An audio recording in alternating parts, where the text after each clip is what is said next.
బాగుండాలి, అందులో మీరుండాలి, మీ కుటుంబ సభ్యులు ఉండాలి, మీ బంధుమిత్రులు ఉండాలి. నేనుండాలి, నా కుటుంబ సభ్యులు ఉండాలి, బంధుమిత్రులు ఉండాలి, సమాజం ఉండాలి, ప్రపంచం ఉండాలి. దయచేసి మీరు చూస్తున్న యూట్యూబ్ ఛానల్ని సబ్స్క్రైబ్ చేయండి, బంధుమిత్రులకి షేర్ చేయండి, వారితోటి సబ్స్క్రైబ్ చేయించండి.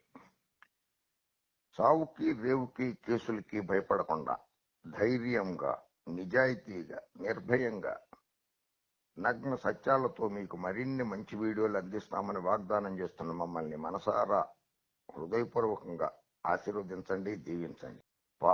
పవన్ కళ్యాణ్ తెలంగాణ రాష్ట్ర శాసనసభకు ఎన్నికలు జరిగినాయి. భారతీయ జనతా పార్టీతో పొత్తు పెట్టుకున్నారు. 8 సీట్లకు పోటీ చేసి 7 సీట్లలో డిపాజిట్ కోల్పోయారు.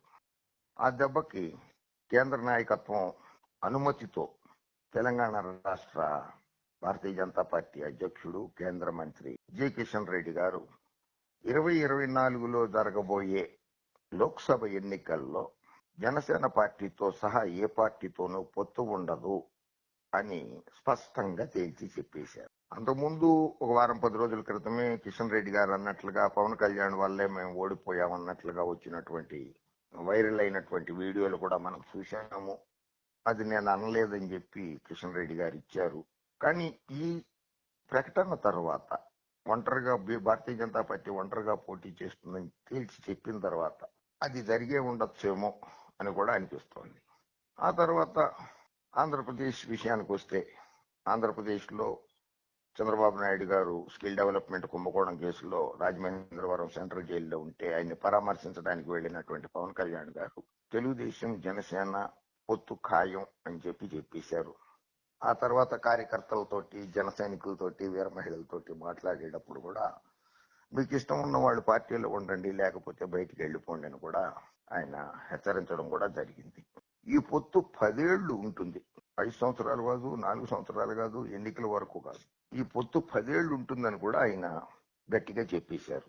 ఆ తర్వాత తెలుగుదేశం పార్టీ జాతీయ ప్రధాన కార్యదర్శి నారా లోకేష్ బాబు 218వ రోజు యువగళం పాదయాత్ర ముగింపు సందర్భంగా భారీ బహిరంగ సభ ఏర్పాటు చేశారు. ఆ బహిరంగ సభ కోసం ఏర్పాటు చేసినటువంటి ఫ్లెక్సీలలో పవన్ కళ్యాణ్ ఫోటో తీసేయడం కూడా ఒకంత ఆశ్చర్యానికి గురి చేసింది. జన సైనికులు బాహటంగానే విమర్శించారు. ఆ దెబ్బకి పవన్ కళ్యాణ్ గారు అలకబూనారు, తెలుగుదేశం పార్టీ మీద అలక వహించారు, కినుకు వహించారు అనేటువంటి వార్తలు వెలువడ్డాయి. కట్టుబాటు చర్యలు, సర్దుబాటు చర్యలు అంటూ చంద్రబాబు నాయుడు గారు ఆదివారం రాత్రి 10 సంవత్సరాల తర్వాత చంద్రబాబు నాయుడు గారు పవన్ కళ్యాణ్ గారి ఇంట్లో అడుగుపెట్టారు. 2.5 గంటల సుదీర్ఘ చర్చల అనంతరం ఉమ్మడి మీడియా సమావేశం నిర్వహించకుండానే, ఆ తర్వాత సోమవారం కూడా ఉమ్మడి సమావేశం నిర్వహించకుండానే నాదెండ్ల మనోహర్ గారు ప్రెస్ మీట్ పెట్టేశారు. మేమిద్దరం కలిసి పొత్తులోనే ఉన్నామని చెప్పారు. ఆ తర్వాత మనకి యథావిధిగా పచ్చ మీడియాలో, పచ్చ గొట్టాలలో వచ్చేసింది. ఒకళ్ళేమో జనసేన పార్టీ పవన్ కళ్యాణ్ గారి పార్టీకి 50 సీట్లతో ఒప్పందం కుదిరిందని ఒకళ్ళు, కాదు 30 సీట్లని ఒకళ్ళు, కాదు 25 అని ఒకళ్ళు, కాదు 28 అని ఒకళ్ళు. సరే లెక్కలు వేసేసుకున్నారు, ఇన్ని సీట్లు అని చెప్పేస్తూ వచ్చారు. అలాగే భారతీయ జనతా పార్టీ మరి పొత్తులో లేదు. పొత్తులో లేకపోయినా సరే వీళ్ళు తెలుగుదేశం పార్టీ గాని, జనసేన గాని వైసీపీ విముక్తి ఆంధ్రప్రదేశ్ అని అంటారు. దాంట్లో భాగంగా చేస్తే భారతీయ జనతా పార్టీ తోటి పొత్తులో ఉన్నటువంటి, ఎన్డీఏలో భాగస్వామిగా ఉన్నటువంటి జనసేన పార్టీ సాక్షాత్తు భారతీయ జనతా పార్టీ కేంద్ర నాయకత్వం, ప్రధానమంత్రి గారి భారత్ వికాసిత్ సంకల్ప యాత్ర జరుగుతుంటే అందులో మరి భాగస్వామ్యం ఎందుకు కావడం లేదు జనసేన పార్టీ? అది భారతీయ జనతా పార్టీ యాత్ర కదా, భారతీయ జనతా పార్టీ తోటి పొత్తులో ఉన్నారు కదా జనసేన పార్టీ. మరి భారత్ వికాసిత్ సంకల్ప యాత్రలో జనసేన పార్టీ ఎందుకు పాల్గొనడం లేదు? అంటే తెలుగుదేశం పార్టీ పొత్తులో ఉంది గనక భారతీయ జనతా పార్టీ చేస్తున్నటువంటి భారత్ వికాసిత్ సంకల్ప యాత్రలో పాల్గొనడం లేదా?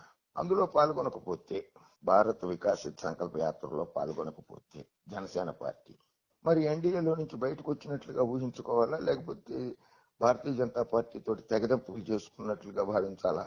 దానికి కూడా క్లారిటీ ఇవ్వాలి కదా పవన్ కళ్యాణ్ గారు. అదే ఆంతరంగికంగా బీజేపీ ఏదో మెసేజ్ పంపించేసింది, పురంధరేశ్వరి గారికి చెప్పింది, తెలుగుదేశం జనసేన పార్టీ భారతీయ జనతా పార్టీ 3 కలిసి పోటీ చేస్తాయి అని చెప్పి మళ్ళీ అదొకటి సర్క్యులేషన్ లో పెట్టారు. అది జాతీయ పార్టీ, దృఢంగా ఉన్నటువంటి పార్టీ, మళ్ళీ అధికారంలోకి కేంద్రంలో అధికారంలోకి వస్తామని విశ్వసిస్తున్న పార్టీ. భారతీయ జనతా పార్టీ బలమైన శక్తికి ఎదగాలని చూస్తుంది. మోడీ అమిత్ షాలు దేశానికి ఒక వరం అని భావిస్తుంది ఆ పార్టీ. అటువంటి పార్టీ జాతీయ కార్యాలయం నుంచి ప్రకటన వెలువడుతుంది, మేము జనసేన పార్టీతోటి పొత్తులోనే ఉన్నాము, లేకపోతే మేము పొత్తులో లేము అని కూడా వెలువడుతుంది. అలా కాకుండా ఈ పచ్చ మీడియా పచ్చ కొట్టాలి చెప్పేస్తున్నాయి. అది చంద్రబాబు నాయుడు గారు, పవన్ కళ్యాణ్ గారు కలిసి సామాజిక సమీకరణాల గురించి మాట్లాడుంటారు. 2014 ఎన్నికల్లో ఓట్ల శాతం ఎంత వచ్చింది, 2019లో ఓట్ల శాతం ఎంత వచ్చింది, ఒక్కొక్క పార్టీకి అని బేరీజు అన్ని వేసుకుంటారు. అయినా ఇక్కడ పవన్ కళ్యాణ్ గారి పార్టీకి కానీ 175 మంది పోటీ చేయాలంటే అభ్యర్థులు ఎక్కడున్నారు? తెలుగుదేశం పార్టీ 175 మంది అభ్యర్థులు ఎక్కడున్నారు వాళ్ళకి పోటీ చేయడానికి? ఇక్కడ ఈ రెండు పార్టీలకి అభ్యర్థుల కొరతలో ఉండగా వాళ్ళు అక్కడి నుంచి వైసీపీలో నుంచి ఎవరో వచ్చేస్తారు, వాళ్ళు చేరతారు, వాళ్ళు చేరితే వాళ్ళకి టికెట్లు ఇస్తామని తెలుగుదేశంలో ఉన్న వాళ్ళనే జనసేనలోకి పంపించి టికెట్లు ఇస్తారు.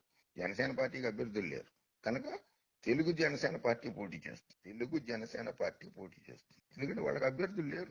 మా నాగబాబు గారికి ఓటు హక్కు లేదు ఆంధ్రప్రదేశ్. మన తెలంగాణలో ఓటు వేసి మళ్ళీ ఆంధ్రప్రదేశ్ లోకి మార్చుకుంటామంటే ఎన్నికల సంఘం అభ్యంతరాలు చెప్తోంది. అటువంటప్పుడు వాళ్ళకి అభ్యర్థులే కరువు అవుతున్నారు కదా. అటువంటప్పుడు తెలుగుదేశంలో నుంచే కొంతమందిని జనసేనలోకి తీసుకుని జనసేన తరఫున పోటీ చేయిస్తారు. అభ్యర్థులు లేరు, 175 మంది లేరు. సో ఏదేమన్నా బీజేపీ తెలంగాణలో పొమ్మన్నది, బాబు గారేమో రా తెలుగుదేశం పిలుస్తోంది రా అని చెప్పి పిలిచి మాట్లాడారు.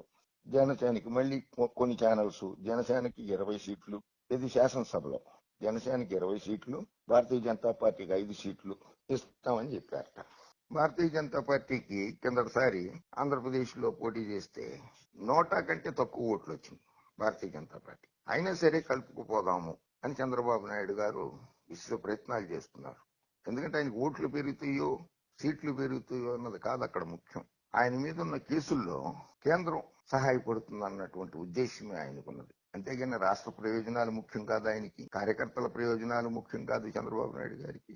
అలాగే జనసేన పార్టీ అధినేత పవన్ కళ్యాణ్ గారికి రాష్ట్ర ప్రజలు ముఖ్యం కాదు, రాష్ట్ర ప్రయోజనాలు ముఖ్యం కాదు, జన సైనికులు ముఖ్యం కాదు, వీర మహిళలు ముఖ్యం కాదు. ఆయనకు ముఖ్యం ప్యాకేజీ. చంద్రబాబు నాయుడు గారికి ముఖ్యం కేసుల్లో నుంచి బయటపడటం, జైలుకి వెళ్లకుండా ఉండడం, లోకేష్ బాబుని ముఖ్యమంత్రిని చేయడం. ఇవి వీళ్ళ ఆశయాలు. జనసేన పార్టీ, తెలుగుదేశం పార్టీ సీట్ల సర్దుబాట్లు అవన్నీ జనవరి తర్వాత చెప్తారట. అది ఏ రకంగా వస్తుందో ముందు భారతీయ జనతా పార్టీ పొత్తు గురించి తేలితే అప్పుడు వీళ్ళు సీట్ల పంపకాలు, అభ్యర్థుల ప్రకటన చేస్తారు. ఓకే, అది బాయ్, జై హింద్.